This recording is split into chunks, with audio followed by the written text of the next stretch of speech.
Many congratulations, a fine performance and a fine win over Michael van Gerwen, and you must be happy with the result.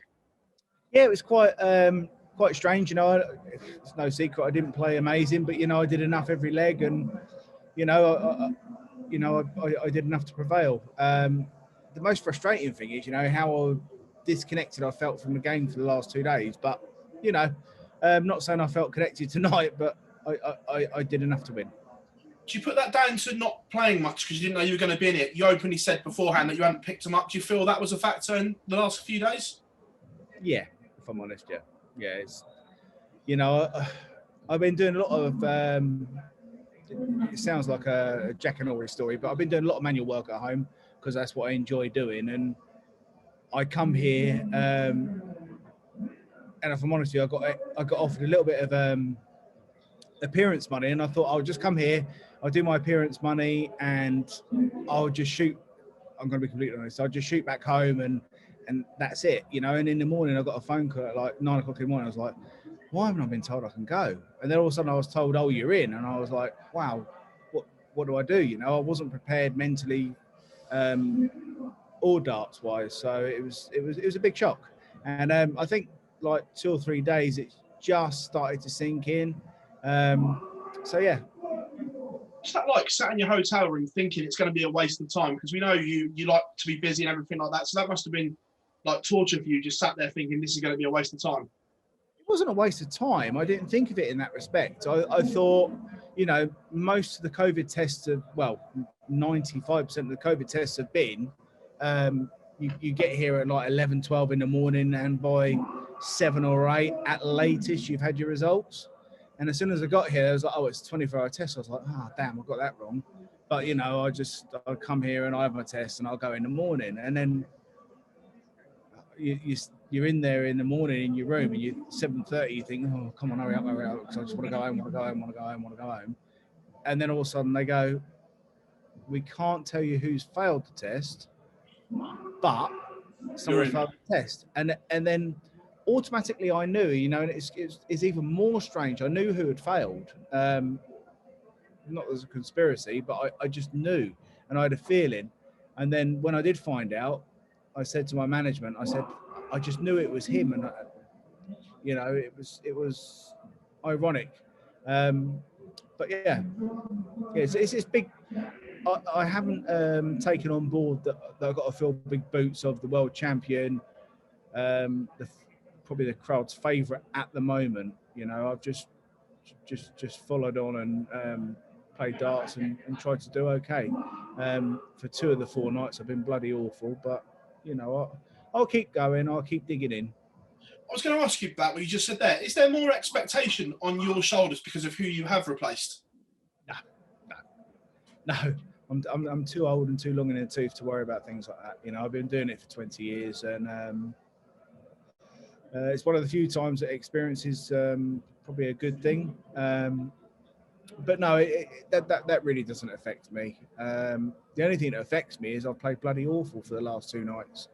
And it's just frustrating. But I've also given myself a little bit of a break because I thought, do you know what? I've come into it so unprepared, like not even like practice-wise, because I'm not a big practicer anyway, but the mindset, the mindset has been completely wrong. And, let's be honest, tonight Michael played rubbish, and he's given me 2 points. If he would have played well, who's to say what I would have done? I might have been the 4th night in with one point. But, I'm a realistic player. I'm not a storyteller, and, I'm grateful for Michael playing not so well. James, pleasure as always, mate. Thanks very much for your time. Good evening, Mr. Wade. Congratulations on your result. Can I ask you $1 million question, please?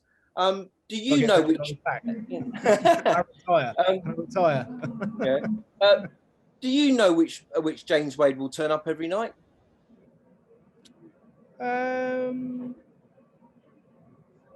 When I walk into the practice room, yes, I do. Yeah. I knew for a definite tonight, if it was a great game or an average game or a par game, I knew for a definite tonight I was going to give Michael a bloody good game. So, you know, the 2 nights before, you know, the most disappointing was wasn't the last one. It was the game before, you know, and you know, when you feel just so deflated and you think, bloody hell, you could play better than that. We're not picking up darts for 6 months, but that's the nature of the beast.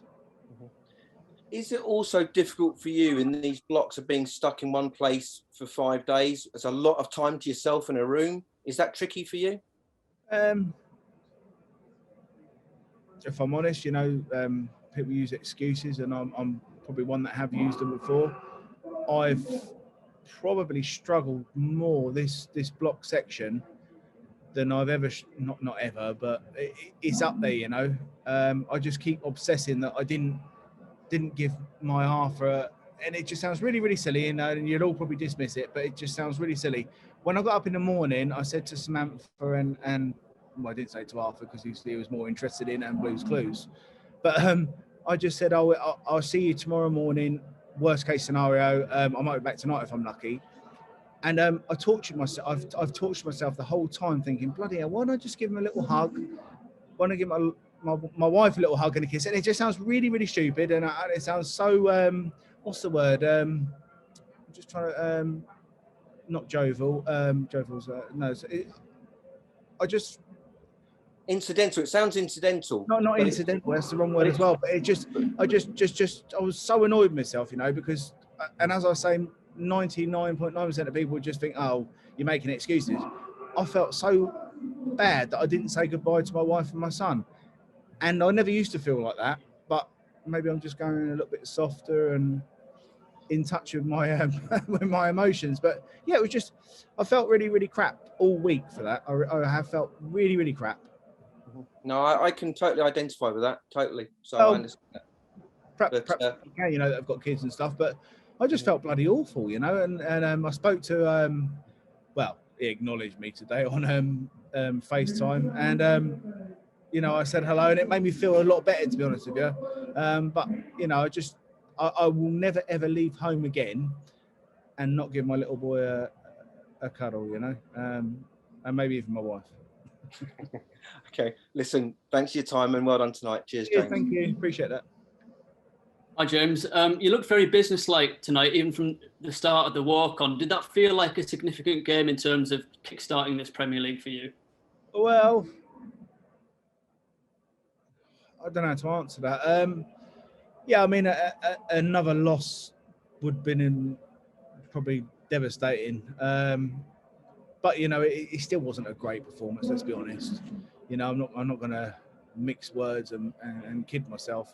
But you know, you know, tonight was a good win, because I know Michael's not going to drop many games. You know, especially tomorrow night, whoever he's got there, he's probably going to like be quite vindictive, and he's going to dig in deep. Could you sense that Michael was getting increasingly frustrated tonight, and that you really had him under the cosh up there? I don't really concentrate on the other player that much, if I'm honest with you. You know, if he'd have played really well and beaten me, everyone would have gone, oh, that's Michael. You know, because I've beaten him, everyone would probably, well, a lot of people would probably say, oh, well, he didn't play well. So, you know, you can't win or lose with things like that. Yeah, we've seen 9 dart finishes from 2 of the debutants in each of the last 2 nights. Do you feel that the behind closed doors environment has allowed the new players to settle quicker than perhaps they would have done under normal circumstances? 100%. No hesitation. No hesitation. I can't wait till we get back in front of big crowds, you know, and sort them from the boys. Okay, James, well done on the win tonight. Thanks for your time. Thank you very much. James, you were talking about your family before. The block comes to an end. The final night is tomorrow night, Friday. How much are you looking forward to getting back with your family? I'll be amazing. I'll go. Shall I tell you what? A lot of players do interviews and stuff, and some tell the truth, and some tell porcupines, and some do like slightly exaggerated. I will go home, and you're laughing, Phil, because you know I'm telling the truth. And how many dart players tell the whole truth? I'll always tell the truth. You're holding your hands up. So what will happen is I'll go back. I'll give my son the biggest cuddle in the world. I will give my wife a cuddle.